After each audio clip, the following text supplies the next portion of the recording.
मानवी शरीर व इंद्रिय संस्था या पाठाचा आपण अभ्यास करत होतो।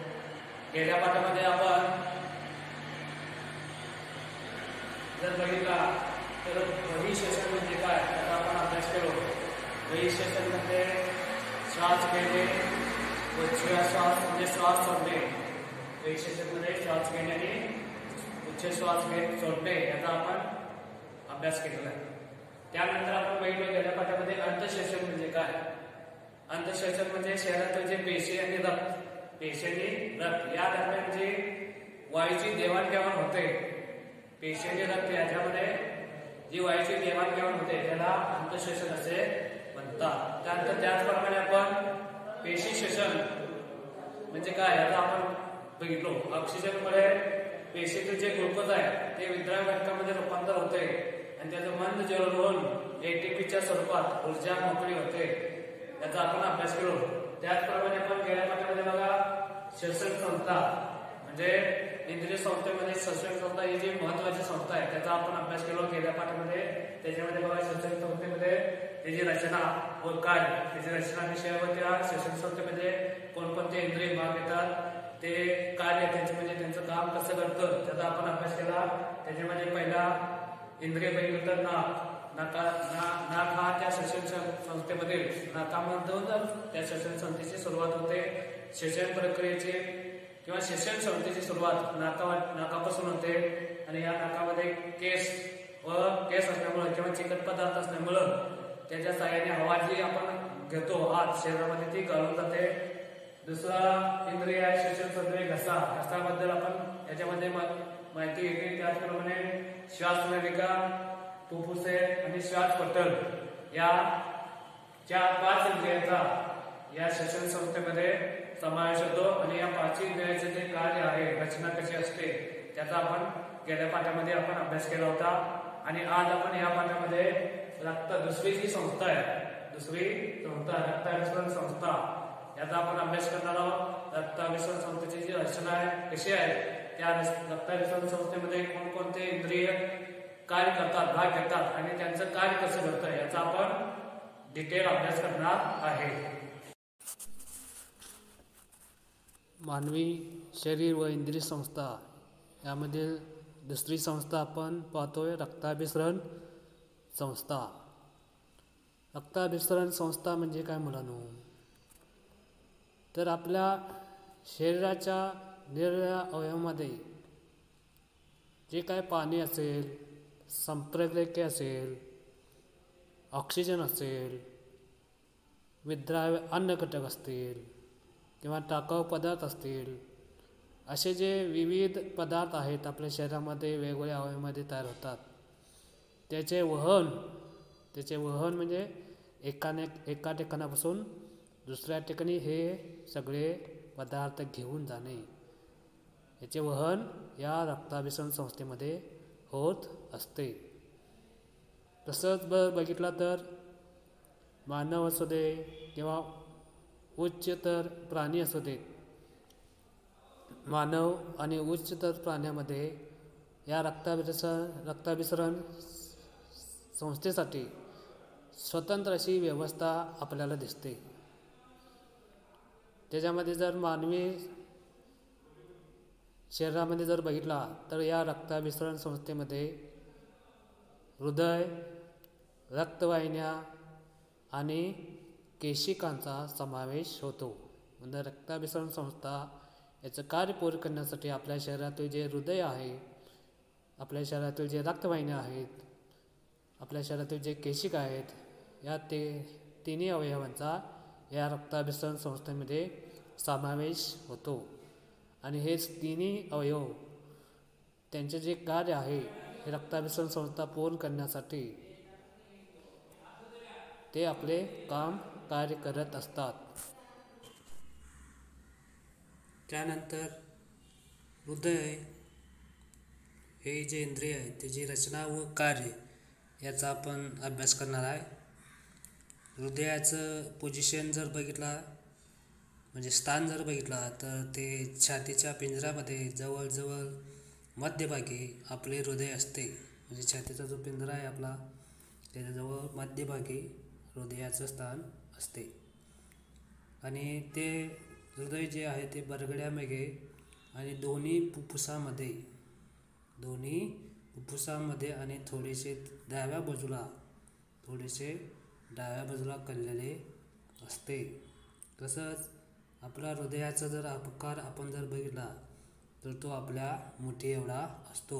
आपली मूठ जेवढी होते तेवढा आकार त्या आपल्या हृदयाचा असतो. आणि वजन जर बघितला तर साधारण हृदयाचं वजन हे 360 ग्रॅम असते. तसेच या हृदयाच्या भोवती 2 आवरण असतात आणि या 2 थरामध्ये एक द्रव पदार्थ असतो. त्या द्रव पदार्थामुळे काय होते, त्या आपल्या हृदयाच्या घर्षणापासून व धक्क्यापासून आपल्या हृदयाचे संरक्षण होते. म्हणजे या द्विपदरी आवरणामुळं आपल्या हृदयाचं संरक्षण होणार आहे. तसंच तुम्ही पुस्तकामध्ये हृदयाची आकृती बघू शकताय. मानवी हृदय हे जर बघितला तर हे एक स्नायुमय मांसल अवयव आहे. म्हणजे हृदय हे सुद्धा या मांस आणि स्नायूनं बांधलेलं आहे. आणि हृदयाचे जे स्नायू आहेत त्या स्नायूला आपण हृदय स्नायू असे म्हणतो. आणि हृदयाचे जे स्नायू आहेत ते अनिच्छिक असतात. अनिच्छिक म्हणजे काय, आपल्या इच्छेवरती ते काम करत नाहीत, तर ते स्वतःच काम करतात. त्याच्यावरती आपण आपली इच्छा लादू शकत नाही. आणि हृदयाचं जे आकुंचन व शिथिलीकरण म्हणजे काय, आकुंचन व प्रसरण हे एका निश्चित तालामध्ये ठराविक वेळात होत असते. यालाच आपण काय म्हणतो, हृदयाचे स्पंदन असे म्हणतो. जर हृदयाचा आकार जर बघितला तर हृदयाचे आतील उभ्या पडद्यामुळे डावे व उजवे असे 2 भाग पडतात.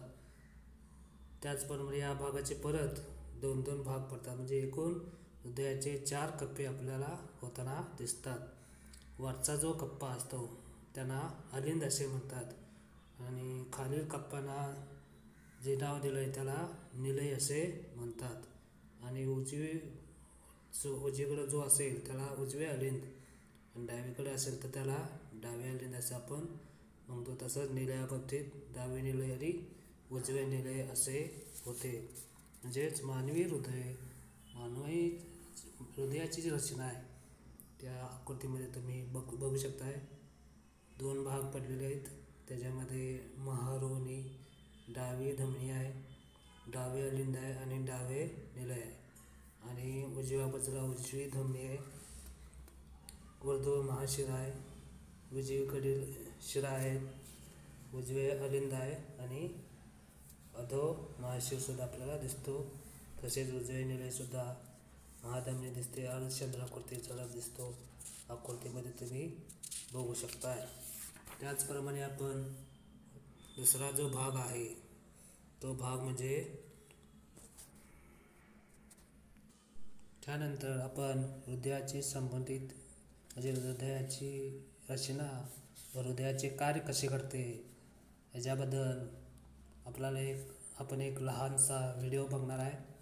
त्या व्हिडिओमधून आपण समजून घेऊ शकतो आपलं जे हृदय आहे ते आपल्या शरीरामध्ये कोणत्या प्रकारे कार्य करत असते. तशीच त्याची रचना आपल्या शरीरामध्ये त्या हृदयाची रचना कशी आहे ह्याच्याबद्दल एक लहानसा व्हिडिओ आपण बघून जाणून घेऊ शकतो. हृदय हे जटिल पंपिंग अंग आहे. जर आपण हृदयाच्या या कापलेल्या भागाचं निरीक्षण केलं तर आपल्याला दिसेल की शरीराच्या विविध अंगातून आलेलं ऑक्सिजन विरहित रक्त उजव्या आलिंदमध्ये येतं.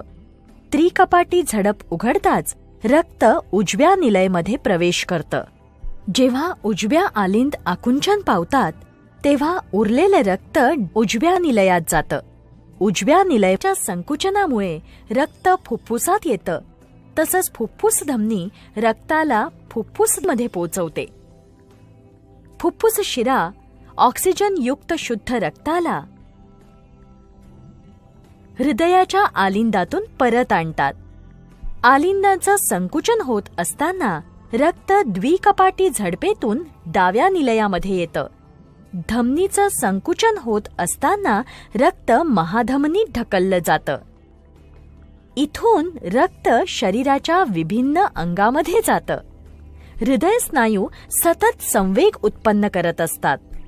परिणामस्वरूप आलिंद आणि निलय यांचं क्रमाक्रमानं संकुचन आणि शिथिलन होत असतं. हा संवेग सायनोएट्रियल आणि ओरिक्युलोवेंट्रियल गाठ उत्पन्न करतो. हृदयामध्ये रक्त निश्चित दिशेनं वाहतं. आलिंदाच्या संकुचनाला आलिंद सिस्टोल म्हणतात. त्याचवेळी निलय डायस्टोल स्थितीत असतं. नंतर निलयाच्या संकुचनाला निलयी सिस्टोल म्हणतात. यावेळी आलिंद डायस्टोल स्थितीमध्ये असतं. ही प्रक्रिया जी हृदयाच्या पहिल्या ठोक्यापासून दुसऱ्या ठोक्यापर्यंत चालते तिला कार्डियाक चक्र असं म्हटलं जातं. त्यानंतर रक्ताभिसरण संस्थेतील महत्त्वाचा दुसरा इंद्रिय आहे रक्तवाहिन्या. रक्तवाहिन्या रचना व कार्य. हृदयाचे जे स्पंदन आहेत ते सतत चालू असतात, तुम्हाला माहीत आहे. त्यामुळे रक्तवाहिन्यात सतत रक्त फिरत राहते. हृदयाचं जे स्पंदनं असतात ते सतत चालू असतात, त्यामुळे त्या रक्तवाहिनीमधील जे रक्त आहे ते सतत फिरत असते, वरून खालून वर. या रक्तवाहिन्याचे प्रामुख्याने 2 प्रकार. रक्तवाहिन्या जर बघितलं तर त्याचे 2 प्रकार आपल्याला दिसतात. पहिला प्रकार आहे रोहिणी, त्यालाच आपण काय म्हणणार, दुसरं नाव दिलं आहे धमन्या. पहिली रक्तवाहिनी आहे रोहिणी किंवा धमन्या. तर या रोहिणी किंवा धमन्या म्हणजे काय, हृदयापासून शरीराच्या वेगवेगळ्या भागाकडे रक्त नेणाऱ्या वाहिन्यांना धमन्या असे म्हणतात. म्हणजे हृदयापासून जे रक्त येते ते रक्त घेऊन वेगवेगळ्या भागाकडे जे नेणारे वाहिन्या आहेत त्यांना धमन्या असे म्हणतात. धमन्या शरीरामध्ये खोलवर असतात. जर धमन्याचं स्थान जर बघितलं तर हे हृदय आपल्या छातीच्या दोन्ही फुफ्फुसाच्या डाव्या बरोबर आहे. त्यामुळं हे धमन्यासुद्धा जे आहेत त्या हृदयापासून सुरू होतात, त्यामुळे ते खोलवर असतात. फुफ्फुस धमनी व्यतिरिक्त इतर सर्व धमन्या ऑक्सिजनयुक्त रक्त वाहून नेतात. फुफ्फुस धमनी जे आहे ते धमनी सोडून बाकीच्या ज्या इतर धमन्या आहेत ते ऑक्सिजनयुक्त, म्हणजे त्या रक्तामध्ये ऑक्सिजन मिसळलेलं असते आणि ऑक्सिजन मिसळलेलं रक्त ते वाहून नेतात. धमन्याची जर भित्तिका जर तुम्ही बघितला तर ती जाड असते आणि या धमन्यामध्ये पोकळीमध्ये झडपा असत नाहीत, म्हणजे ते रक्त कायम वाहून नेत असतात.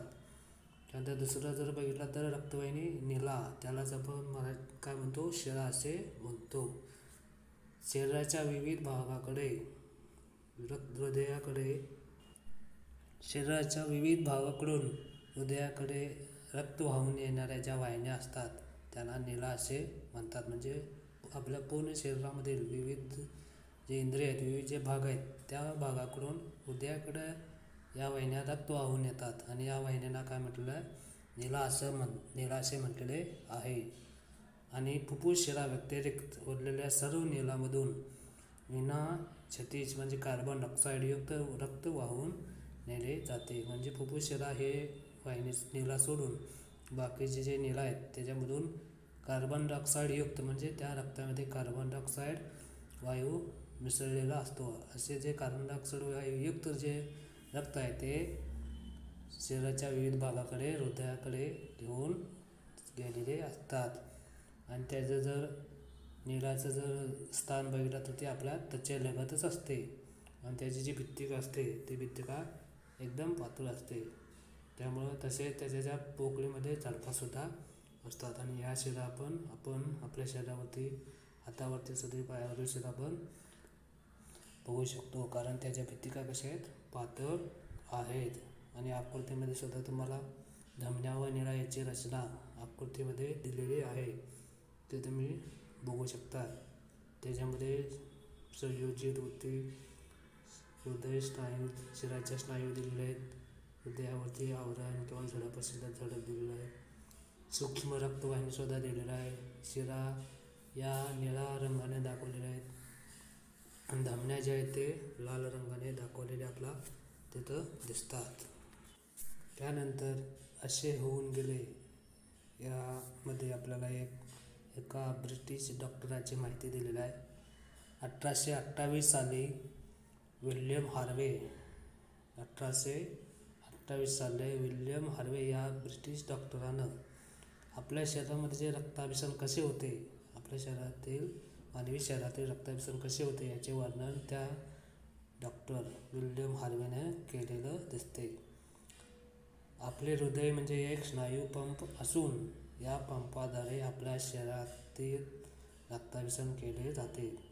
त्या डॉक्टरानं बघा हृदयाशी संबंधित माहिती सांगताना काय सांगितलं आहे की आपले हृदय हे एक स्नायूमय पंप असून आणि या पंपाद्वारे आपल्या शरीरातील रक्ताभिसरणाची क्रिया केली जाते असा सिद्धांत मांडला.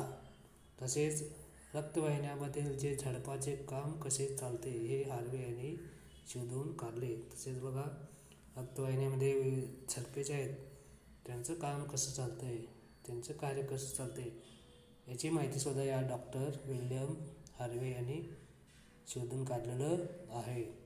तसेच केशवाहिन्यामध्ये बघा जे धमनी आहे ते लाल रंगाने दाखवलेलं आहे, ती धमनी हृदयाकडून आलेली आहे आणि उजव्या बाजूला निळ्या रंगानं आपल्याला शिरा इथे दाखवलेला आहे जे हृदयाकडे जाते आणि त्या दोन्हीमध्ये धमनी आणि शिराच्या मध्ये दोन्हीमध्ये धमनी व शिरा या केशवाहिन्याने आपल्याला जोडलेले असतात. आणि या केशवाहिन्याची जर रचना बघितलं तर ते अगदी एकदम लहान लहान आहेत आणि धमनी आणि शिरा ज्या आहेत त्या केशवाहिन्यापेक्षा मोठे आहेत आपल्याला आकृतीमध्ये दिसते. त्यानंतर रक्ताभिसरण संस्थेमधील तिसरा महत्त्वपूर्ण अवयव आहे केशवाहिन्या. त्यालाच आपण दुसरं नाव दिलेलं आहे केशिका, त्यालाच किंवा कॅपिलरीज असे म्हणतात. तर या केशवाहिन्याचा जर आकार बघितला, धामण्या शरीरभर पसरताना त्याला अनेक फाटे पडतात आणि त्यांचा व्यास जर बघितला, धामण्याचा व्यास हा लहान लहान होत जाऊन तो केसासारखा होतो, त्यालाच आपण केशिका असे म्हणतो. आणि या केशिकेची भित्तिका जर बघितला तर अत्यंत बारीक एकसरी आणि पातळ असते. म्हणजे केशिका या लहान असल्यामुळे त्यांचे जी भित्तिका असते ती सुद्धा बारीक असणार आहे, पातळ असणार आणि एकसरी असणार आहे.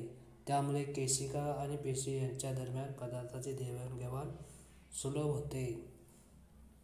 केशिका आणि पेशी याच्या दरम्यान जी देवाणघेवाण होते, रक्ताची देवाणघेवाण ती अत्यंत सुलभ होते. पातळ असल्यामुळं केशिकाची जी भित्तिका आहे ती पातळ आणि एकसर असल्यामुळं रक्ताचे वहन म्हणजे रक्त आणणे घेऊन जाणे हे सोपे जाते.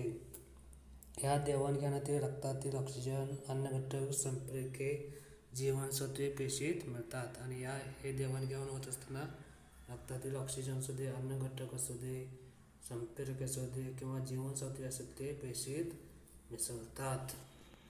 तर पेशीतील जे टाकाऊ पदार्थ आहेत ते रक्तात मिसळतात. केशिका एकमेकांना जोडल्या असल्यामुळे त्याचा व्यास हा वाहिन्या तयार होतात. एकमेकांना केशिका जोडल्या गेल्यामुळे त्यांच्याहून जास्तीत जास्त व्यासाच्या वाहिन्या तयार झालेल्या आपल्याला दिसतात. त्यांनाच आपण काय म्हणतो, शिरा असे म्हणतो. प्रत्येक अवयवामध्ये केशवाहिन्याचे जाळे पसरलेले असते आणि जर प्रत्येक अवयव बघितला तर त्या प्रत्येक अवयवामध्ये आपल्याला केशवाहिन्याचे जाळे पसरलेले आपल्याला दिसते. जसं आपण जाळे घेऊन व्हॉलीबॉल खेळत असून तुम्ही व्हॉलीबॉलची जाळी बघितला असाल त्याप्रमाणे या केशवाहिन्याच्या जाळ्या आपल्या शरीरामध्ये प्रत्येक अवयवामध्ये पसरलेले असतात. त्यानंतर माहीत आहे का तुम्हाला याच्याबद्दल तुम्हाला एक महत्त्वपूर्ण माहिती इथं दिलेलं आहे. जर बघितला तर सामान्यपणे निरोगी माणूस असेल तर त्या निरोगी माणसाच्या हृदयामध्ये दर एका मिनिटाला 72 ठोके पडत असतात. निरोगी माणूस असेल म्हणजे त्याला कोणताही रोग नसेल तर त्या निरोगी माणसाचे जे हृदय आहे त्या हृदयाचे दर एका मिनिटाला 72 ठोके पडत असतात. तसेच व्यायाम व काम केल्याने, व्यायाम तुम्ही केलं किंवा हार्डवर्क केला असाल तर ते व्यायाम केल्यामुळे, काम केल्यामुळे, मोठे काम, जड काम केल्यामुळे मनात निर्माण होणाऱ्या भावनामुळे हृदयाचे ठोके वाढत असतात. म्हणजे ज्यावेळी तुम्ही पळून येत आहे, म्हणजे पळण्याची शर्यत असेल त्यावेळी पळून येत असाल तर त्यावेळी आपलं हृदयाचे जे ठोके आहेत ते मोठ्या गतीने चालू असतात. तसेच माणूस जर आराम करत असेल किंवा झोपेत असेल तर त्यावेळीसुद्धा त्याचे हृदय कमी, त्याचे ठोके हे चालूच असतात. तसेच लहान बालकांचं जर हृदयाची ठोक्याची संख्या जर बघितला तर ती संख्या मोठ्या माणसापेक्षा जास्त दिसते. त्यामुळे हृदयाचे ठोके पडत असताना आपल्याला जर निरीक्षण केलं तर त्याचे 2 प्रकारचे आवाज आपल्याला येताना दिसतात. यातील एका आवाजाचं वर्णन लब असं की आणि दुसरे जो आवाज आहे त्याचा डब असे करतात. आणि जर हृदय प्रत्येक ठोक्याला सुमारे 75 मिलीलिटर रक्त ढकलते. प्रत्येक ठोक्याला म्हणजे आकुंचन आणि प्रसरण हे दोन्ही मिळून आकुंचन आणि प्रसरण होईपर्यंत एक ठोका होतो. आणि या प्रत्येक ठोक्याला हृदय हे आपल्याला साधारण 75 मिलीलिटर रक्त हे आपल्याला रक्तवाहिन्यामध्ये पुढे ढकलत असते. त्यानंतर पुढचा भाग आहे हृदयातील रक्ताभिसरण. म्हणजे हृदयामध्ये रक्ताभिसरण कसे होते त्याला दुसरं नाव दिलं हृदयाचे कार्य. म्हणजे हृदय आपलं कार्य कसं करतो याच्याबद्दल आपण माहिती घेणार आहे. हृदयाद्वारे शरीराच्या विविध अवयवाकडे रक्त पोहोचवण्याच्या आणि तेथून परत हृदयाकडे आणण्याच्या क्रियेस रक्ताभिसरण असे म्हणतात. म्हणजे हृदयामधील रक्त शरीराच्या इतर अवयवाकडे पोहोचवणे आणि इतर अवयवाकडून शरीरातील रक्त हृदयाकडे पोहोचवणे या पूर्ण क्रियेस रक्ताभिसरण असे म्हणतात. रक्त हे सतत फिरते राहण्यासाठी हृदयाचे आकुंचन आणि शिथिलीकरण या एकांतरित क्रिया घडत असतात. हृदयाचं आकुंचन आणि शिथिलीकरण या 2 क्रियामुळं आपल्या शरीरातील जे रक्त आहे तेच रक्त सतत फिरत राहते, रक्तवाहिन्यामधून सतत फिरत राहते. हृदयाचे लागोपाठचे एक आकुंचन व एक शिथिलीकरण मिळून हृदयाचा एक ठोका तयार होतो. हृदयाचं बघा एक आकुंचन आणि एक शिथिलीकरण या दरम्यान जो वेळ लागतो त्याला आपण एक ठोका, हृदयाचा एक ठोका होतो असे म्हणतो. त्यानंतर इथे करून पहा म्हणून तुम्हाला एक छोटी कृती दिलेली आहे. बारीक छिद्र असणारी 2 फूट लांब रबरी नळी घ्यायचा आहे, घड्याळ घ्यायचा आहे, नरसाळे घ्यायचा आहे. कृती बघा कसं करायचं आहे. पहिलं काय, रबरी नळीच्या एका टोकाला नरसाळे जोडायचं आहे. रबरी टोकाच्या एका बाजूला नरसाळे जोडा. नरसाळ्याचे उघडे तोंड छातीवर डाव्या बाजूला ठेवा. नरसाळ्याचे तोंड उघडं आहे ते आपल्या छातीवरती ठेवायचं आहे. आणि नळीचे दुसरे टोक हृदयाचा आवाज ऐकण्यासाठी कानाजवळ ठेवा. हृदयाचा जो आवाज ऐकायचा आहे तो दुसरा टोक हृदयाजवळ ठेवायचा आहे. दुसरा टोक हृदयाजवळ ठेवा. नळीचे दुसरे टोक हृदयाचा आवाज ऐकण्यासाठी कानाजवळ ठेवा. आणि दुसरं जो टोक आहे ते आपल्या कानाजवळ ठेवायचं जेणेकरून आपल्याला हृदयाचा आवाज आपल्याला स्पष्टपणे ऐकू येईल. तसेच घड्याळाच्या मदतीने 1 मिनिटात हृदयाचे किती ठोके पडतात याची नोंद घ्यायची आहे. म्हणजे आणि एक घड्याळ घ्यायचं आहे, त्या घड्याळाच्या मदतीने 1 मिनिटाने आपल्या हृदयाचे किती ठोके पडतात याची नोंद आपण घ्यायचं आहे, नोंद ठेवायचं आहे. तसंच जरा विचार करून इथे एक प्रश्न दिलेला आहे तुम्हाला, त्याचा विचार करायचा आहे. हृदयाचे ठोके व हाताच्या नाडीचे ठोके संबंध शोधा. तसेच सांगा पाहू म्हणून 2 प्रश्न इथे दिला आहे, त्याचं उत्तर तुम्ही लिहायचं आहे. कानाच्या मागे किंवा पायाच्या टाचे वरच्या बाजूस सुद्धा ठोके अनुभवले जातात. हे ठोके कशामुळे होतात याचा विचार करायचा आहे. तसंच बोट कापले किंवा कुठे जखम झाली की काय वाहते. बोट कापलं असेल किंवा एखादी जखम झाली असेल तर त्यातून काय वाहते याचे सुद्धा उत्तर तुम्ही शोधून काढायचं आहे. हा व्हिडिओ शेवटपर्यंत बघा आणि लाईक करायला विसरू नका. पुढचा भाग पुढच्या तासाला आपण पाहणार आहोत. स्वाध्याय पूर्ण करा.